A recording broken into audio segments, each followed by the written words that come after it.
Chapter 3. A Disappointment. Mr. Attorney General had to inform the jury that the prisoner before them, though young in years, was old in the treasonable practices which claimed the forfeit of his life. That this correspondence with the public enemy was not a correspondence of today, or of yesterday, or even of last year, or of the year before. That it was certain the prisoner had, for longer than that, been in the habit of passing and repassing between France and England, on secret business of which he could give no honest account. That if it were in the nature of traitorous ways to thrive, which happily it never was, the real wickedness and guilt of his business might have remained undiscovered. That Providence, however, had put it into the heart of a person who was beyond fear and beyond reproach, to ferret out the nature of the prisoner's schemes, and, struck with horror, to disclose them to His Majesty's Chief Secretary of State and most honourable Privy Council. That this patriot would be produced before them. That his position and attitude were, on the whole, sublime. That he had been the prisoner's friend, but at once in an auspicious and an evil hour detecting his infamy, had resolved to immolate the traitor he could no longer cherish in his bosom, on the sacred altar of his country. That if statues were decreed in Britain, as in ancient Greece and Rome, to public benefactors, this shining citizen would assuredly have had one. That, as they were not so decreed, he probably would not have one.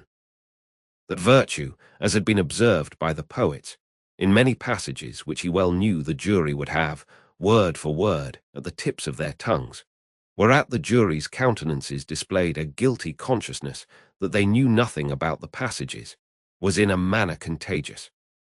More especially the bright virtue known as patriotism, or love of country. That, the lofty example of this immaculate and unimpeachable witness for the crown, to refer to whom, however unworthily, was an honour, had communicated itself to the prisoner's servant, and had engendered in him a holy determination to examine his master's table drawers and pockets, and secrete his papers. That he, Mr. Attorney General, was prepared to hear some disparagement attempted of this admirable servant, but that, in a general way, he preferred him to his Mr. Attorney Generals, brothers and sisters, and honoured him more than his Mr. Attorney General's father and mother. That he called with confidence on the jury to come and do likewise. That the evidence of these two witnesses, coupled with the documents of their discovering that would be produced, would show the prisoner to have been furnished with lists of His Majesty's forces, and of their disposition and preparation, both by sea and land, and would leave no doubt that he had habitually conveyed such information to a hostile power. That these lists could not be proved to be in the prisoner's handwriting, but that it was all the same. That, indeed, it was rather the better for the prosecution, as showing the prisoner to be artful in his precautions. That the proof would go back 5 years, and would show the prisoner already engaged in these pernicious missions, within a few weeks before the date of the very first action fought between the British troops and the Americans.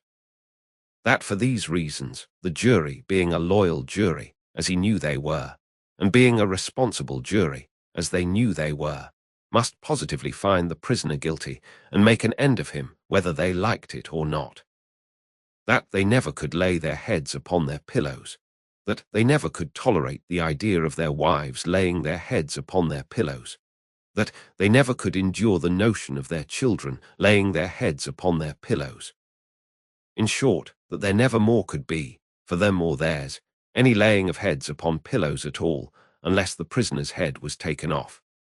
That head Mr. Attorney General concluded by demanding of them, in the name of everything he could think of with a round turn in it, and on the faith of his solemn asseveration that he already considered the prisoner as good as dead and gone. When the Attorney General ceased, a buzz arose in the court, as if a cloud of great blue flies were swarming about the prisoner, in anticipation of what he was soon to become. When toned down again, the unimpeachable patriot appeared in the witness box. Mr. Solicitor General then, following his leader's lead, examined the patriot, John Barsad, gentleman by name. The story of his pure soul was exactly what Mr. Attorney General had described it to be, perhaps, if it had a fault, a little too exactly. Having released his noble bosom of its burden, he would have modestly withdrawn himself, but that the wigged gentleman with the papers before him, sitting not far from Mr. Lorry, begged to ask him a few questions, the wigged gentleman sitting opposite, still looking at the ceiling of the court. Had he ever been a spy himself? No, he scorned the base insinuation. What did he live upon? His property. Where was his property? He didn't precisely remember where it was. What was it? No business of anybody. Had he inherited it? Yes, he had. From whom? Distant relation. Very distant, rather. Ever been in prison? Certainly not. Never in a debtor's prison. Didn't see what that had to do with it. Never in a debtor's prison. Come once again. Never. Yes. How many times? 2 or 3 times, not 5 or 6. Perhaps. Of what profession? Gentleman. Ever been kicked? Might have been. Frequently. No. Ever kicked downstairs? Decidedly not. Once received a kick on the top of a staircase and fell downstairs of his own accord. Kicked on that occasion for cheating at dice. Something to that effect was said by the intoxicated liar who committed the assault, but it was not true. Swear it was not true, positively. Ever live by cheating at play? Never. Ever live by play, not more than other gentlemen do. Ever borrow money of the prisoner? Yes. Ever pay him? No. Was not this intimacy with the prisoner in reality a very slight one, forced upon the prisoner in coaches, inns, and packets? No. Sure he saw the prisoner with these lists? Certain. Knew no more about the lists? No. Had not procured them himself, for instance? No. Expect to get anything by this evidence? No. Not in regular government pay and employment to lay traps? Oh dear, no. Or to do anything? Oh dear, no. Swear that, over and over again. No motives but motives of sheer patriotism. None whatever. The virtuous servant, Roger Cly, swore his way through the case at a great rate. He had taken service with the prisoner, in good faith and simplicity, 4 years ago. He had asked the prisoner aboard the Calais packet if he wanted a handy fellow, and the prisoner had engaged him. He had not asked the prisoner to take the handy fellow as an act of charity, never thought of such a thing. He began to have suspicions of the prisoner and to keep an eye upon him soon afterwards. In arranging his clothes, while travelling, he had seen similar lists to these in the prisoner's pockets over and over again. He had taken these lists from the drawer of the prisoner's desk. He had not put them there first. He had seen the prisoner show these identical lists to French gentlemen at Calais, and similar lists to French gentlemen, both at Calais and Boulogne. He loved his country, and couldn't bear it, and had given information. He had never been suspected of stealing a silver teapot. He had been maligned respecting a mustard pot, but it turned out to be only a plated one. He had known the last witness 7 or 8 years. That was merely a coincidence. He didn't call it a particularly curious coincidence. Most coincidences were curious. Neither did he call it a curious coincidence that true patriotism was his only motive too. He was a true Briton and hoped there were many like him. The blue flies buzzed again, and Mr. Attorney General called Mr. Jarvis Lorry. Mr. Jarvis Lorry, are you a clerk in Tellson's Bank? I am. On a certain Friday night, in November 1775, did business occasion you to travel between London and Dover by the mail? It did. Were there any other passengers in the mail? 2. Did they alight on the road in the course of the night? They did. Mr. Lorry, look upon the prisoner. Was he one of those 2 passengers? I cannot undertake to say that he was. Does he resemble either of these 2 passengers? Both were so wrapped up, and the night was so dark, and we were all so reserved, that I cannot undertake to say even that. Mr. Lorry, look again upon the prisoner. Supposing him wrapped up as those 2 passengers were, is there anything in his bulk and stature to render it unlikely that he was one of them? No. You will not swear, Mr. Lorry, that he was not one of them? No. So at least you say he may have been one of them? Yes, except that I remember them both to have been, like myself, timorous of highwaymen, and the prisoner has not a timorous air. Did you ever see a counterfeit of timidity, Mr. Lorry? I certainly have seen that. Mr. Lorry, look once more upon the prisoner. Have you seen him, to your certain knowledge, before? I have. When? I was returning from France a few days afterwards, and at Calais the prisoner came on board the packet ship in which I returned, and made the voyage with me. At what hour did he come on board? At a little after midnight. In the dead of the night. Was he the only passenger who came on board at that untimely hour? He happened to be the only one. Never mind about happening, Mr. Lorry. He was the only passenger who came on board in the dead of the night. He was. Were you travelling alone, Mr. Lorry, or with any companion? With two companions, a gentleman and lady. They are here. They are here. Had you any conversation with the prisoner? Hardly any. The weather was stormy, and the passage long and rough, and I lay on a sofa, almost from shore to shore. Miss Manette, the young lady, to whom all eyes had been turned before, and were now turned again, stood up where she had sat. Her father rose with her, and kept her hand drawn through his arm. Miss Manette, look upon the prisoner. To be confronted with such pity, and such earnest youth and beauty, was far more trying to the accused than to be confronted with all the crowd. Standing, as it were, apart with her on the edge of his grave, not all the staring curiosity that looked on could, for the moment, nerve him to remain quite still. His hurried right hand parcelled out the herbs before him into imaginary beds of flowers in a garden, and his efforts to control and steady his breathing shook the lips from which the colour rushed to his heart. The buzz of the great flies was loud again. Miss Manette, have you seen the prisoner before? Yes, sir.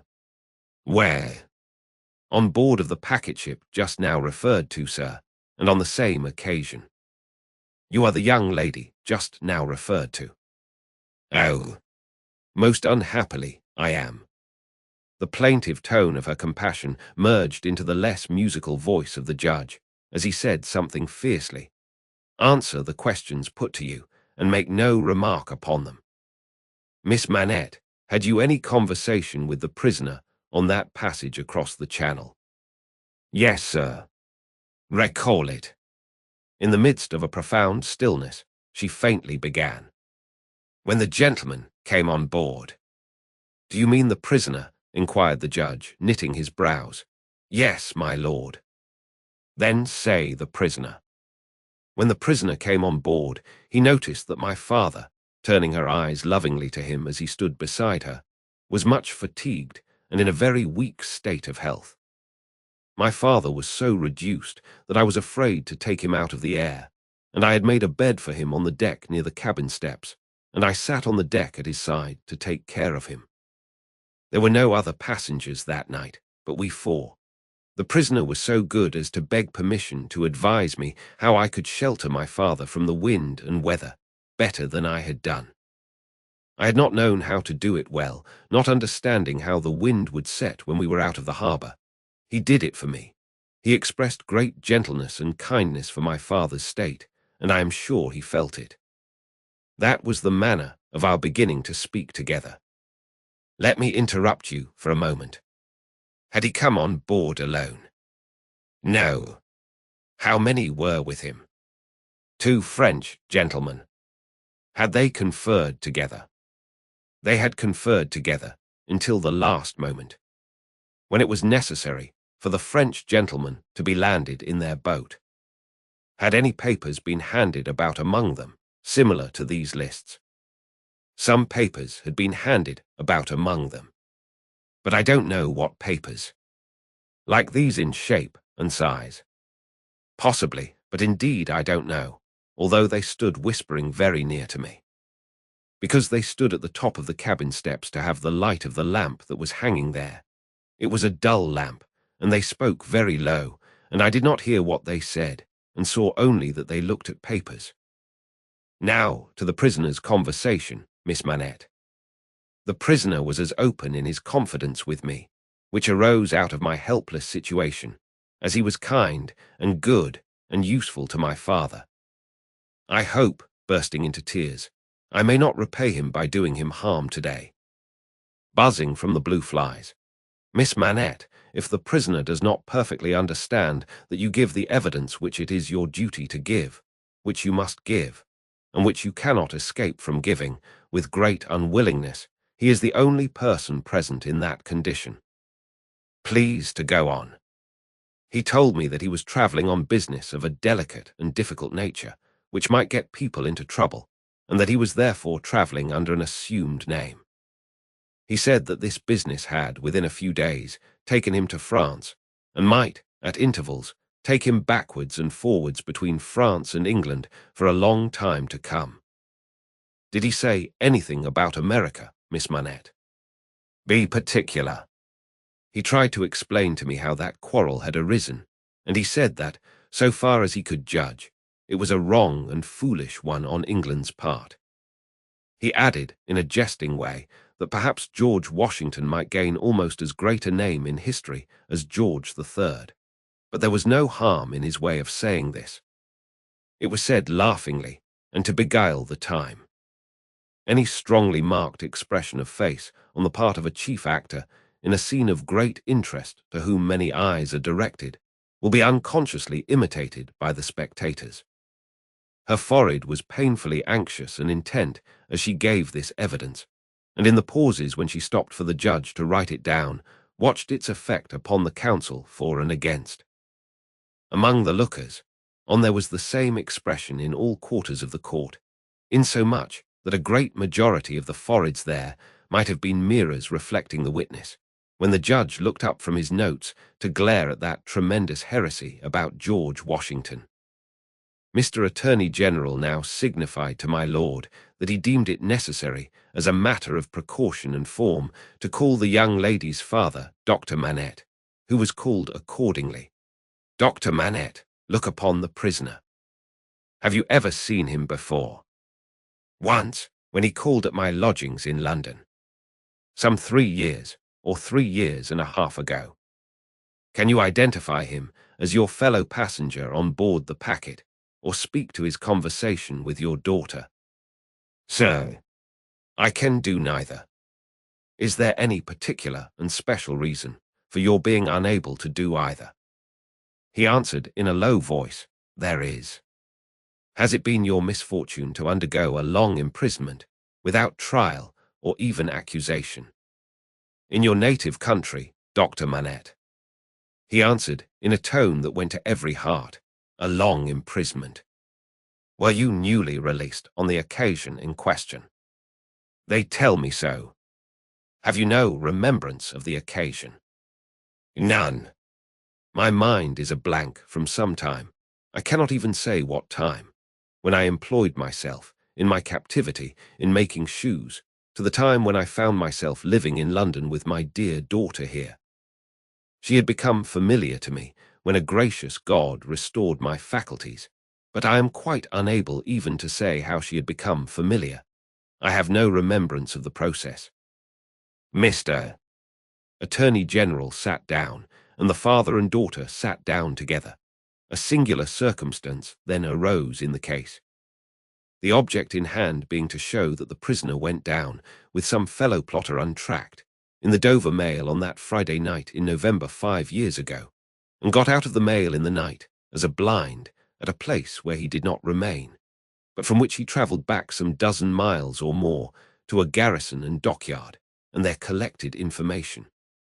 A witness was called to identify him as having been at the precise time required, in the coffee room of an hotel in that garrison and dockyard town, waiting for another person. The prisoner's counsel was cross-examining this witness with no result, except that he had never seen the prisoner on any other occasion, when the wigged gentleman who had all this time been looking at the ceiling of the court wrote a word or two on a little piece of paper, screwed it up, and tossed it to him. Opening this piece of paper in the next pause, the counsel looked with great attention and curiosity at the prisoner. You say again, you are quite sure that it was the prisoner? The witness was quite sure. Did you ever see anybody very like the prisoner? Not so like, the witness said, as that he could be mistaken. Look well upon that gentleman, my learned friend there, pointing to him who had tossed the paper over, and then look well upon the prisoner. How say you, are they very like each other? Allowing for my learned friend's appearance being careless and slovenly if not debauched, they were sufficiently like each other to surprise, not only the witness, but everybody present, when they were thus brought into comparison. My lord being prayed to bid my learned friend lay aside his wig, and giving no very gracious consent, the likeness became much more remarkable. My lord inquired of Mr. Stryver, the prisoner's counsel, whether they were next to try Mr. Carton, name of my learned friend, for treason. But Mr. Stryver replied to my lord no, but he would ask the witness to tell him whether what happened once might happen twice. Whether he would have been so confident if he had seen this illustration of his rashness sooner, whether he would be so confident, having seen it, and more. The upshot of which was to smash this witness like a crockery vessel and shiver his part of the case to useless lumber. Mr. Cruncher had by this time taken quite a lunch of rust off his fingers in his following of the evidence. He had now to attend while Mr. Stryver fitted the prisoner's case on the jury like a compact suit of clothes, showing them how the patriot, Barsad, was a hired spy and traitor, an unblushing trafficker in blood, and one of the greatest scoundrels upon earth since accursed Judas, which he certainly did look rather like. How the virtuous servant, Cly, was his friend and partner, and was worthy to be. How the watchful eyes of those forgers and false swearers had rested on the prisoner as a victim, because some family affairs in France, he being of French extraction, did require his making those passages across the Channel, though what those affairs were, a consideration for others who were near and dear to him, forbade him, even for his life, to disclose. How the evidence that had been warped and wrested from the young lady, whose anguish in giving it they had witnessed, came to nothing, involving the mere little innocent gallantries and politenesses likely to pass between any young gentleman and young lady so thrown together, with the exception of that reference to George Washington, which was altogether too extravagant and impossible to be regarded in any other light than as a monstrous joke. How it would be a weakness in the government to break down in this attempt to practice for popularity on the lowest national antipathies and fears, and therefore Mr. Attorney General had made the most of it. How, nevertheless, it rested upon nothing, save that vile and infamous character of evidence too often disfiguring such cases, and of which the state trials of this country were full. But there my lord interposed, with as grave a face as if it had not been true, saying that he could not sit upon that bench and suffer those illusions. Mr. Stryver then called his few witnesses, and Mr. Cruncher had next to attend, while Mr. Attorney General turned the whole suit of clothes Mr. Stryver had fitted on the jury, inside out, showing how Barsad and Cly were even 100 times better than he had thought them, and the prisoner 100 times worse. Lastly came my lord himself, turning the suit of clothes, now inside out, now outside in, but on the whole decidedly trimming and shaping them into grave clothes for the prisoner. And now the jury turned to consider, and the great flies swarmed again.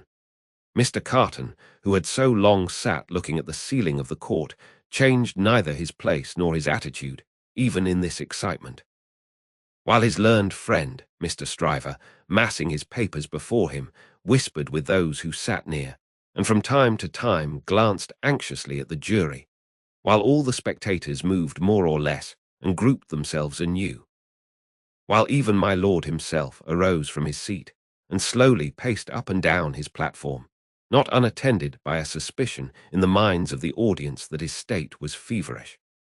This one man sat leaning back, with his torn gown half off him, his untidy wig put on just as it had happened to light on his head after its removal, his hands in his pockets, and his eyes on the ceiling as they had been all day. Something especially reckless in his demeanour not only gave him a disreputable look, but so diminished the strong resemblance he undoubtedly bore to the prisoner which his momentary earnestness, when they were compared together, had strengthened, that many of the lookers-on, taking note of him now, said to one another they would hardly have thought the two were so alike. Mr. Cruncher made the observation to his next neighbour, and added, "I'd hold half a guinea that he don't get no law work to do. Don't look like the sort of one to get any, do he?" Yet this Mr. Carton took in more of the details of the scene than he appeared to take in, for now, when Miss Manette's head dropped upon her father's breast, he was the first to see it, and to say audibly, "Officer, look to that young lady. Help the gentleman to take her out. Don't you see she will fall?" There was much commiseration for her as she was removed, and much sympathy with her father.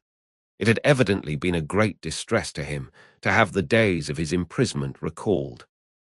He had shown strong internal agitation when he was questioned, and that pondering or brooding look which made him old had been upon him like a heavy cloud ever since. As he passed out, the jury, who had turned back and paused a moment, spoke through their foreman. They were not agreed, and wished to retire. My lord, perhaps with George Washington on his mind, showed some surprise that they were not agreed, but signified his pleasure that they should retire under watch and ward, and retired himself. The trial had lasted all day, and the lamps in the court were now being lighted. It began to be rumoured that the jury would be out a long while. The spectators dropped off to get refreshment, and the prisoner withdrew to the back of the dock and sat down. Mr. Lorry, who had gone out when the young lady and her father went out, now reappeared and beckoned to Jerry, who, in the slackened interest, could easily get near him. "Jerry, if you wish to take something to eat, you can, but keep in the way. You will be sure to hear when the jury come in. Don't be a moment behind them, for I want you to take the verdict back to the bank. You are the quickest messenger I know, and will get to Temple Bar long before I can." Jerry had just enough forehead to knuckle, and he knuckled it in acknowledgment of this communication, and a shilling. Mr. Carton came up at the moment and touched Mr. Lorry on the arm. "How is the young lady?" "She is greatly distressed, but her father is comforting her, and she feels the better for being out of court. I'll tell the prisoner so. It won't do for a respectable bank gentleman like you to be seen speaking to him publicly, you know."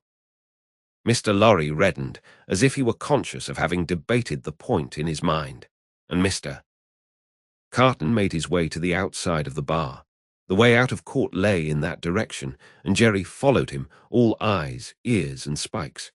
"Mr. Darnay." The prisoner came forward directly. "You will naturally be anxious to hear of the witness, Miss Manette. She will do very well. You have seen the worst of her agitation. I am deeply sorry to have been the cause of it. Could you tell her so for me, with my fervent acknowledgments?" "Yes, I could. I will, if you ask it." Mr. Carton's manner was so careless as to be almost insolent. He stood, half-turned from the prisoner, lounging with his elbow against the bar. "I do ask it. Accept my cordial thanks." "What?" said Carton, still only half-turned towards him. "Do you expect, Mr. Darnay?" "The worst. It's the wisest thing to expect, and the likeliest. But I think their withdrawing is in your favour." Loitering on the way out of court not being allowed, Jerry heard no more, but left them, so like each other in feature, so unlike each other in manner, standing side by side, both reflected in the glass above them. An hour and a half limped heavily away in the thief and rascal crowded passages below, even though assisted off with mutton pies and ale. The horse messenger, uncomfortably seated on a form after taking that refection, had dropped into a doze, when a loud murmur and a rapid tide of people setting up the stairs that led to the court carried him along with them. "Jerry, Jerry," Mr. Lorry was already calling at the door when he got there. "Here, sir, it's a fight to get back again. Here I am, sir." Mr. Lorry handed him a paper through the throng. "Quick. Have you got it?" "Yes, sir." Hastily written on the paper was the word "acquitted." "If you had sent the message, 'recalled to life,'" again muttered Jerry as he turned, "I should have known what you meant this time."